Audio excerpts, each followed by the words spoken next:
Hello heathens, thank you so much for joining me today. Today's video is a good old-fashioned book haul. I have been buying a few books, so get yourself some coffee and join me while we talk about some books. So it was Black Friday as well. I may have gone to oh god, that's gonna break, gone to Waterstones to purchase some books because they were doing sort of double points, so you got to take advantage. And then I have had some books in the mail. So if we start with the Black Friday books, I won't go too into detail with these because otherwise we'll be here all day, but the first one I picked up is one that I have been looking at for ages and been wanting to pick up, and this is The Forest Grimm by Catherine Purdy. And it says once upon a dark time, and what this is about, it's a dark fairy tale, right? It is a dark fairy tale is my thing. It is a village. There's whispers and desires, and apparently these people, their grandmother says don't go into the forest, and what do? They go into the forest, and the forest is grim.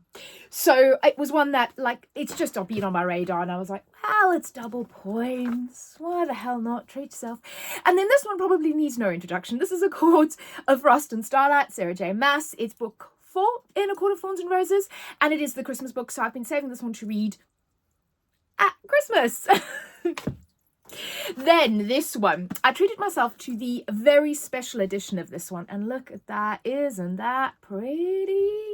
So this is Blood of Hercules by Jasmine Mass, and I believe this is like a kind of Greek Olympus. Oh my god, how cool is that? A sort of a retelling of the Olympus Games. So step into the Colosseum at the Spartan War Academy, where monsters are made, immortality is won, and even God can die. Ooh, that sounds really good. So Alexis Hart isn't a hero, and she certainly isn't a god. All she's ever been is a survivor.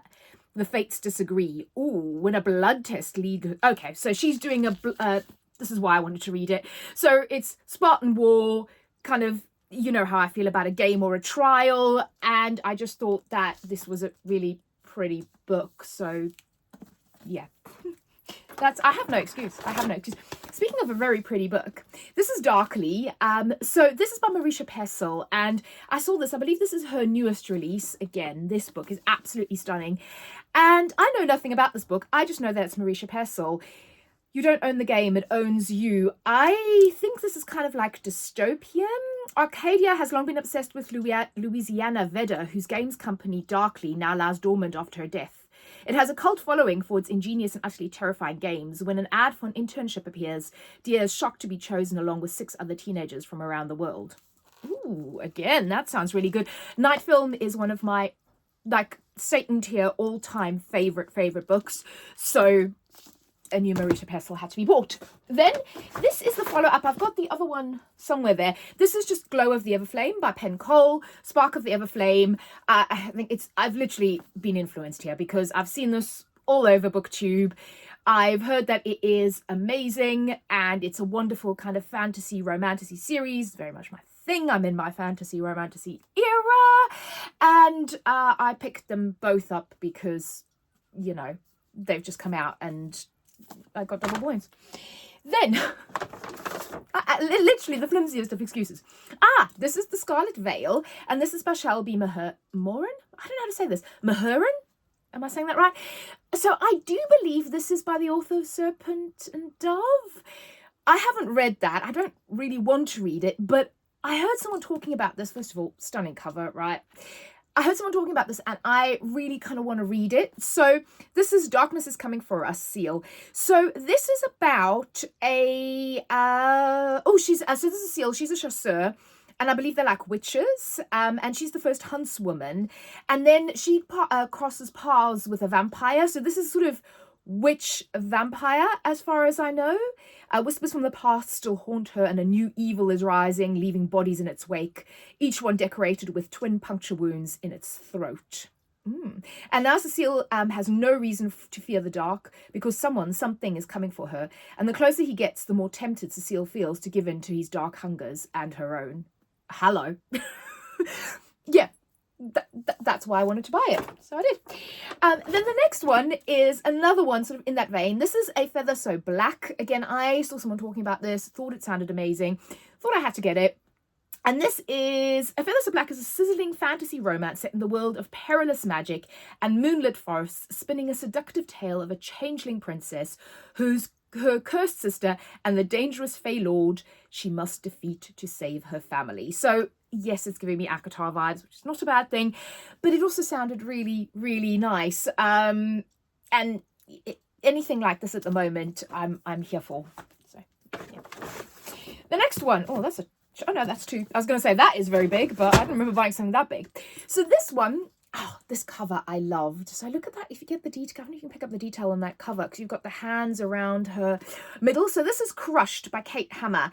And honestly, the front on the quote on the front is by Lucy Foley, and it says mesmerizing, compulsive, deliciously dark. And that sort of had me. I literally just saw this as I was scanning the shelves, and it says, as the summer holidays beckon, three friends decide to take control of their lives. Grappling with love and obsession, fear and freedom, they push themselves and their friendships to the limit. Then one night, Phoebe's plans take a darker turn, and the lives of all three will never be the same again. And I really love, especially sort of messed up female friendship, kind of dangerous, things going wrong, friendship group kind of things. And this sort of sounded like it maybe in that vein. So I thought, you know what, I'll take a chance on that. Then, oh, that's going to topple over. Then the next one is The Fortunes of Olivia Richmond. And that is just a beautiful, beautiful cover. And that is by Louise Davidson. 3 women, 1 house, a multitude of secrets. So this was described as a dark, gothic kind of haunted house ghost story. So it says, but Misco House proves to be a haunting, isolated place in the wilds of Norfolk. And Olivia has a sinister reputation. The locals call her a witch. They say she can speak to the dead, and Olivia insists they're right. I mean, that just... it's perfect for the season. I mean, if that does not say cold December haunting, I don't know what does. It's fabulous. That's going to get read very soon. And then the next one is, this is Two Twisted Crowns by Rachel Gillig. I can't remember what the first one's called now. Bloody heck. One Dark Window. I have One Dark Window. I have not read it. It is on my series I have to get to very, very quickly to read, potentially before the end of the year, or at least in January. So again, like I said, it was double points, and I thought I may as well pick up the sequel because everybody says the second book in the duology is even better than the first. So I was like, well, of course I'm going to want to read the second book, right? I mean, hello. And also I was saving myself money. Excellent book buying logic. And then the last one I've got from Waterstones is Joanne Harris, Maiden Mother Crone. So these are kind of retold fairy tales, and like I said, it's just my thing. Dark fairy tale stories are what I love. And it says, turn the page and step into stunning, evocative world where nature, magic and fate are inextricably linked, and one wrong or right step can take you from the modern world into one filled with both danger and wonder. And this actually has drawings in it as well. So when I was flicking through it in the bookstore, it was really like, I mean, look at that. It's absolutely beautiful. And I love anything fairy tale-esque. You'll see that kind of moving forward in my choices and the things I love reading. So again, I had to pick that up, right? So those were all my Black Friday purchases from Waterstones. Then I've had a few delivered, and I'm now going to open them here with you. So I don't know what these are.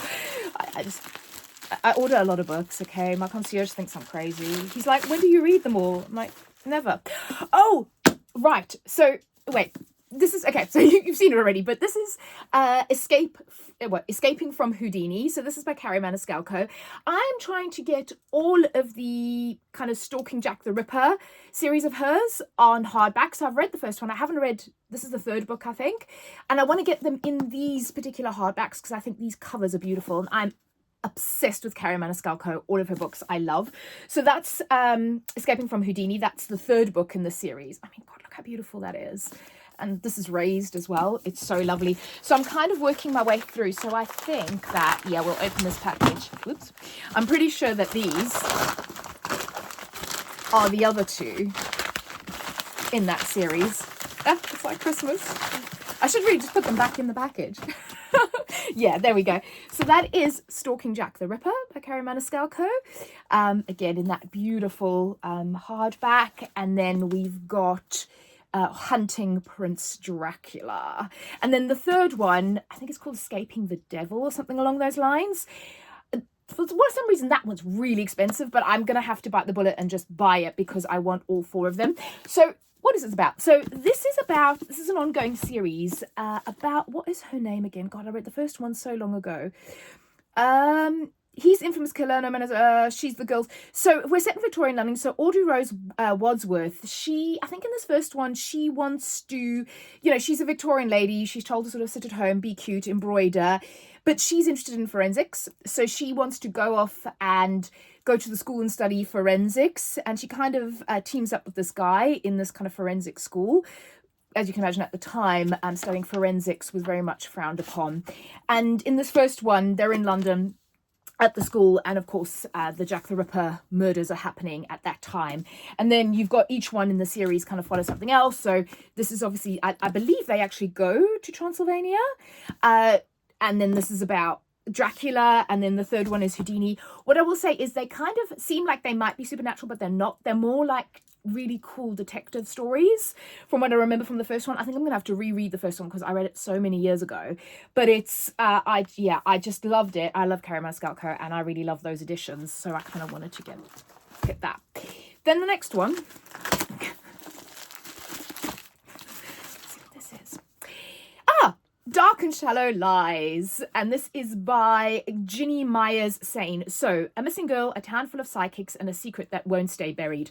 Again, this is kind of giving me those dark, gothic, kind of slightly fairy tale-esque vibes. So this one is 17-year-old Gray returns to La Cachette, Louisiana. And again, anything set in Louisiana, I am there. The small town where she grew up every summer. But this is different. Gray's best friend, Eleanor, has been missing for months. When Jenny discovers a connection between Eleanor's disappearance and a pair of grisly murders 13 years earlier, she realizes that she can't trust anyone, not her grandmother, not her childhood love, and least of all, the stormy-eyed boy who emerges from the bayou. Magic and secrets fester beneath the surface of La Cachette, and its dark and shallow lies are about to blow the town apart. Hell yes. Hell yes. And then the last one. Oh, I love a bit of bubble wrap. Oh, I know what this is. Okay. So this is going to be part of a video that I'm doing. So, I'm doing like things on vampires. I've been going vampire mad. I'm doing loads of vampire videos. And I've been going back to my OG origins, right? So, this, my friends, is Twilight. And yes, I still am a Twihard. I love Twilight. I love the films. I love the books. I've read them all. I've watched them all. Come for me. I will eat you. So, I wanted to reread it. And I saw this edition and I was like, I have not read that. I've also not read Midnight Sun, so that should be on the way. I don't know where it is. It should have come by now, but yeah. Probably all the Black Friday buying. So this edition is so cool. So this is the special 10th anniversary edition. So this side of the book, Twilight, the original, we turn that over and it's Life and Death. This is Twilight Reimagined by Stephanie Meyer. So apparently this side is the original story. The other side is Stephanie Meyer wrote this kind of gender flipped version of it where the vampire is a woman, the human is a boy, the family apparently is gender flipped. This is just a really cool, fun reimagining. And I didn't realize for the longest time that she'd done this. I somehow missed the publicity around this. But I saw this on Amazon on the resale. So it was actually really, really reasonable. So I love the idea of having the original and then the kind of reimagined. So I'm going to be reading both of these. And like I said, this is this for video. I'm also going to be reading Midnight Sun, which is Twilight from Edward's perspective. And I'm very much Team Edward, obviously, he's the vampire. But yes, I could not resist buying this 10th anniversary edition. It's fabulous. And like I said, there's a letter from Stephanie Meyer in the front. It sounded so cool. And the fact that we've got this kind of alternate version at the back. So anyway, those were all the books that I've bought for now, although I haven't bought others. We'll do another haul soon. Thank you so much for joining me. Let me know if you've read any of those and what you think. Are you a Twilight fan? I will see you all soon. Bye.